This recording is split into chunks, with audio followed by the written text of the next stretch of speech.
Hello, Packer fans, wherever you may be. We've got another edition of the Pack Attack Cast. We're going to talk about several items today that I think I'm very confident will improve our pass rush in 2025. It was a significant source of frustration last year that although we were in the top 10 in sacks, I believe we were number 8 last year. The sacks were very inconsistent, and many of the big sack days came against inferior opponents. So there's been a lot of stress and concern in the offseason about how the Packers can look to improve that in 2025. And I want to talk about a couple ways that the Packers can improve their pass rush in 2025 and really take their defense up to another level, which will hopefully bring them to the Super Bowl this year. So first of all, we can look at a couple ways that the Green Bay Packers can improve their pass rush in 2025. One of the most popular solutions that's being spread throughout the internet, through social media right now, is the Packers should trade for an elite pass rusher. There are some pass rushers that they could probably trade for. It would not be cheap, both in the cost of future assets, primarily draft capital for 2026, but in addition, the cost of a very high contract that would inevitably come with trading for a pass rusher. So this is something that is something that has been a narrative that's been going on throughout the internet, and it's really not viable for a couple reasons. So this is definitely false. The Packers are not going to trade for a key pass rusher or an elite pass rusher. I will put a caveat out there. In the event it's the middle of the season and a key pass rusher goes down for the Packers, then maybe they would entertain something like this. But it's generally a highly unlikely situation. The only reason the Packers would do that is that if they felt that they were on the doorstep of a Super Bowl and they were losing that critical piece that was going to reduce their chances of getting to said Super Bowl. So this is a false narrative, and I want you to focus more, and what we're going to talk about the rest of this video is what the Packers can do with what they currently have on their roster to turn things around, flip the script, and have a truly dominant and consistent pass rush in 2025. And I think when we talk about these topics, I think you're going to see why I'm so excited about the fact that the Packers can actually do this with the roster that they currently have. So, false narrative number one, Packers will trade for an elite pass rusher. I do not see that happening. And I agree with Brian Gutekunst, who said he feels like the pass rushers are currently on their roster to have a consistent pass rush. So we're going to consider that a false narrative. My next suggestion is the Packers will continue to develop and improve their pass rush from within. And I am very confident that this will be a key component for an improved pass rush for your Green Bay Packers in 2025. The Packers have invested heavily in pass rushing talent on this roster. They have the star potential, either past stars that maybe regressed in 2024 that can jump back up to their previous success. We also have young, talented players like Lucas Van Ness on this roster that I think can continue to develop and improve and become a consistent pass rusher for this team. And we did see flashes of that last year with Lucas Van Ness. We're going to take a look at some of his highlights from 2025 once we go through the rest of this list. Next up, we drafted significantly some key components for the future pass rush of this team, not just for 2025, but for the future. Darren Sorrell, which I think was a steal where he was drafted, is going to be a part of the rotational depth of the pass rush. We also have Colin Oliver, who was drafted, I think, as a situational pass rusher that's going to be a key component to the pass rush in spurts. You don't want Darren Oliver starting for you as a defensive end on a consistent basis. But if you throw him out in must-pass situations, we throw him out as a change of pace from some of our other pass rushers. We throw him out maybe as a disguised linebacker blitz. I think that would be an interesting dynamic for him. So there are vets on this roster that can get back to where they played in the past. There is youth and talent on this roster that can take this pass rush to the next level. So there's no reason for us to be concerned that the pieces are not there, both from veterans, young players, and from rookies that have been drafted to put together a solid pass rush in 2025. So I'm very excited about that.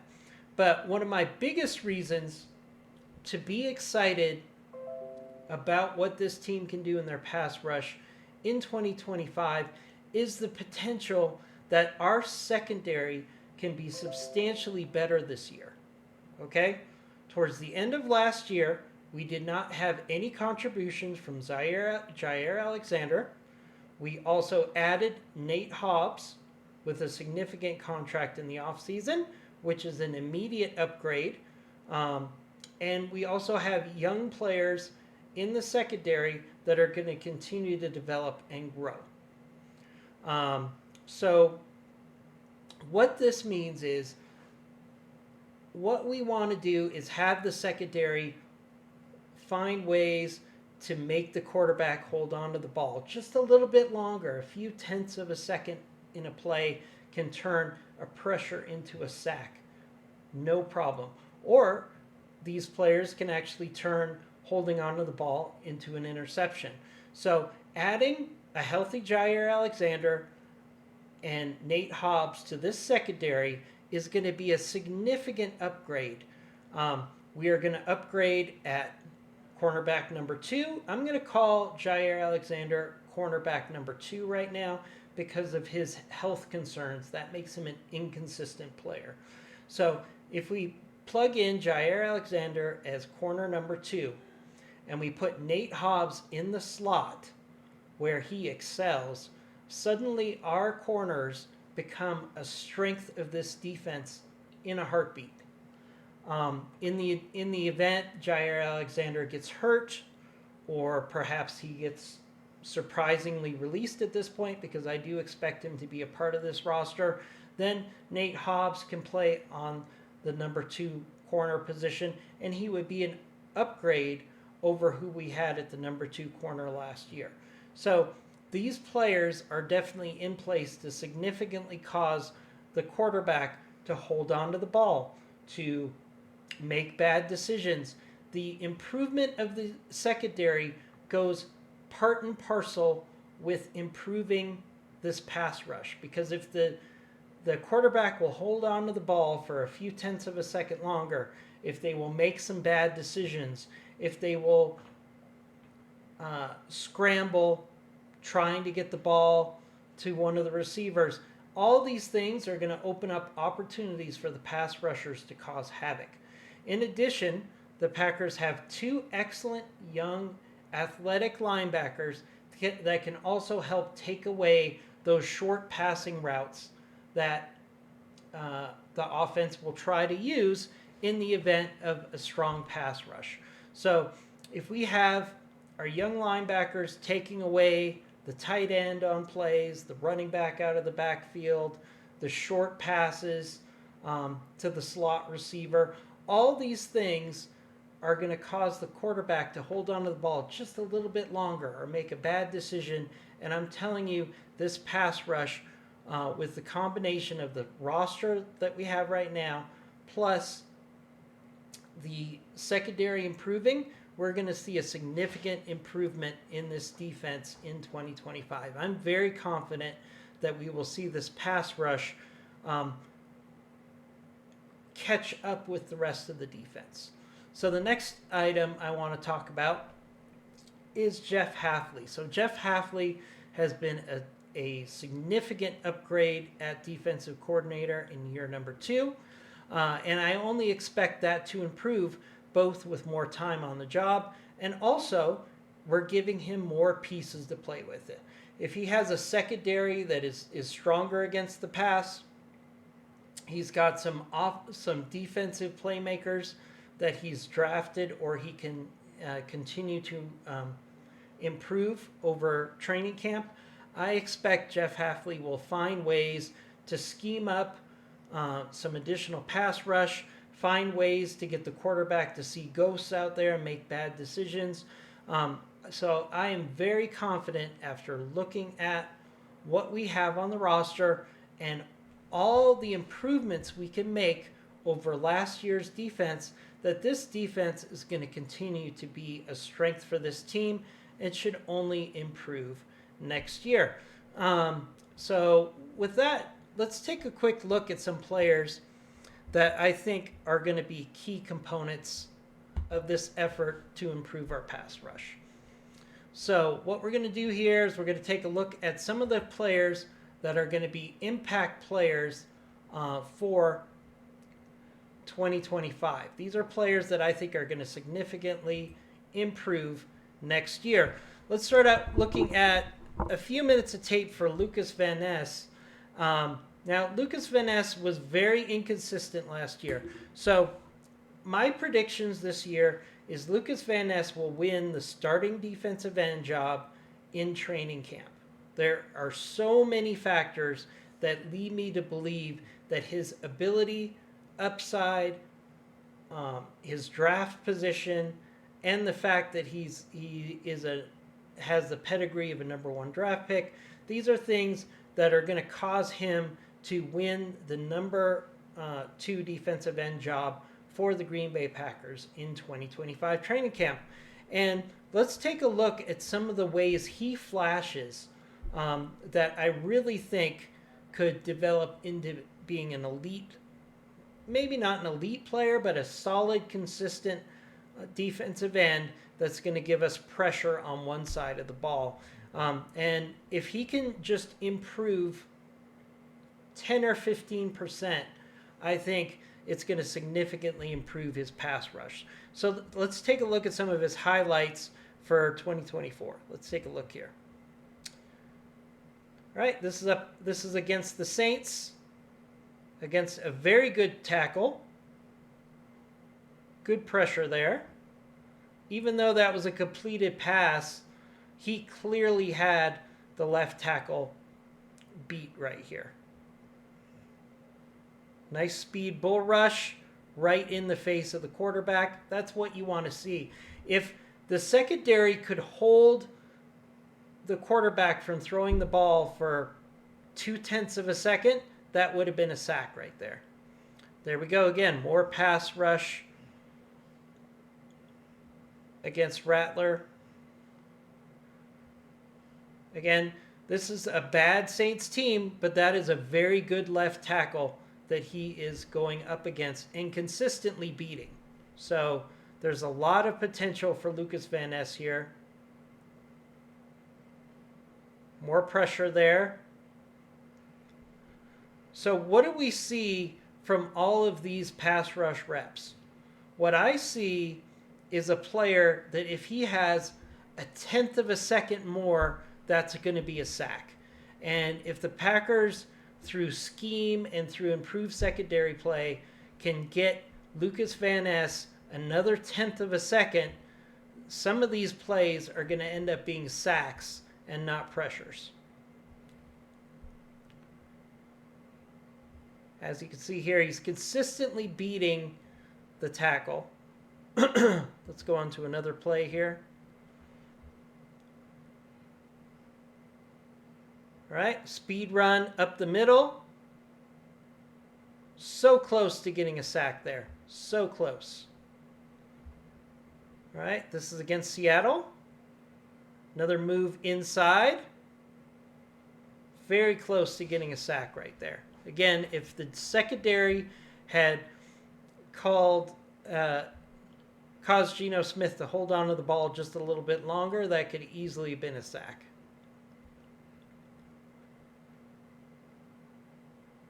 This is just a nice move up the middle.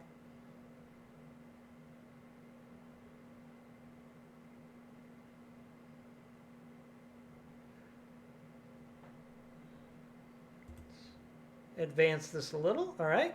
So this is against the Dolphins here.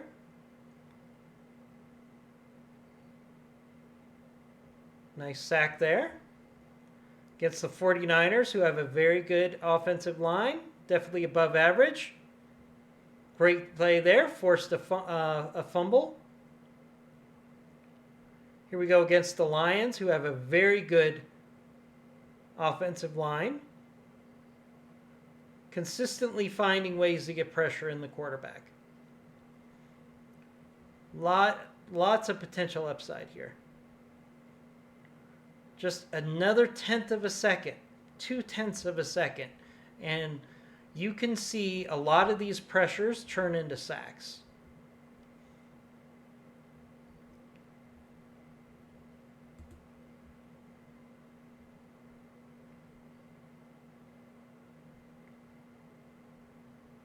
Same play again.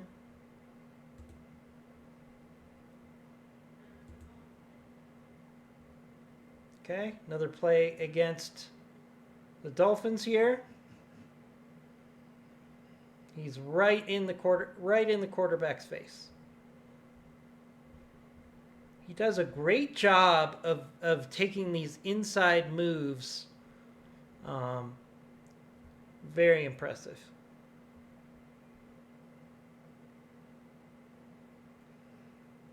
There's Quay Walker in coverage, something we're going to talk about a little later.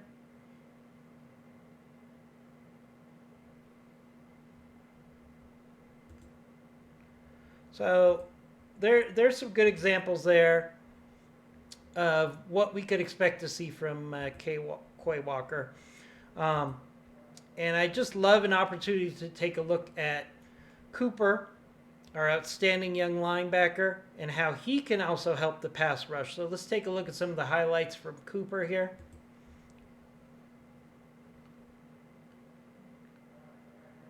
Great example of how Cooper can go into coverage and assist that pass rush right here, right?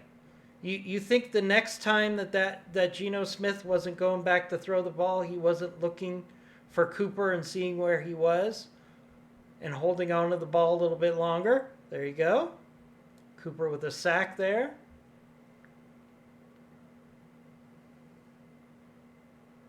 Cooper with another sack. Nice pressure by Cooper. Knockdown pass there. Almost an interception.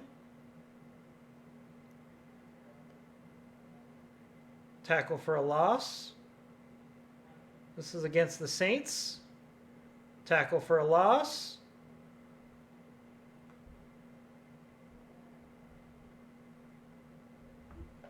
Great play there. Against the Jaguars here. Forced a fumble. If he hadn't made that play, the Packers could have easily lost this game in Jacksonville. That was a huge play in the game. Tackle for a loss.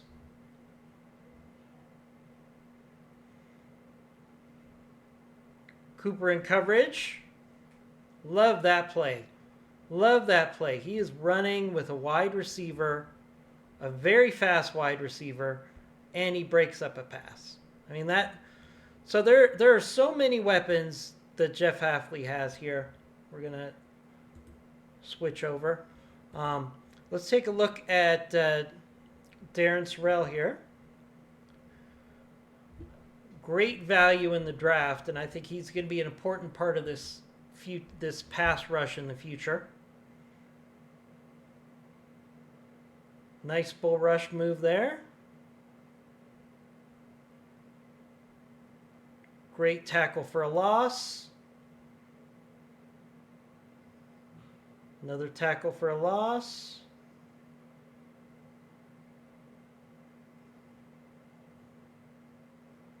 Sack.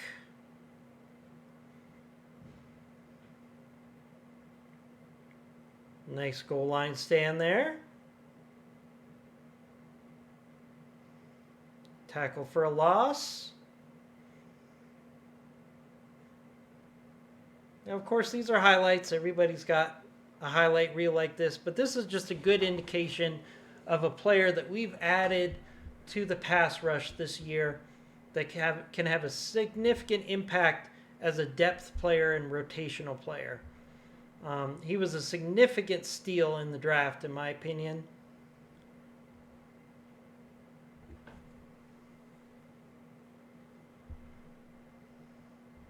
All right, so I could just show you play after play of Sorrell.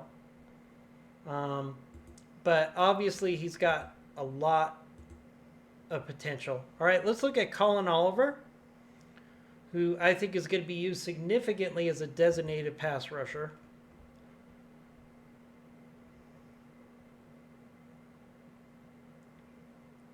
Nice pressure there.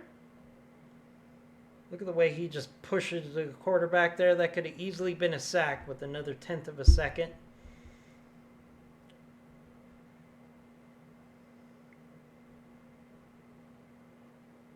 Tackle for a loss.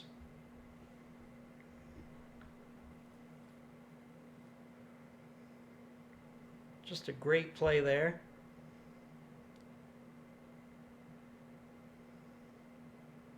Nice tackle close to the line of scrimmage.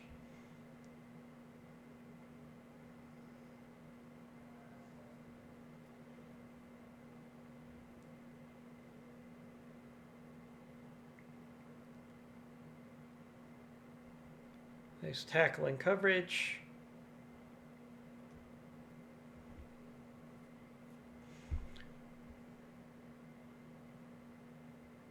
Nice tackle on a screen there. Very nice play.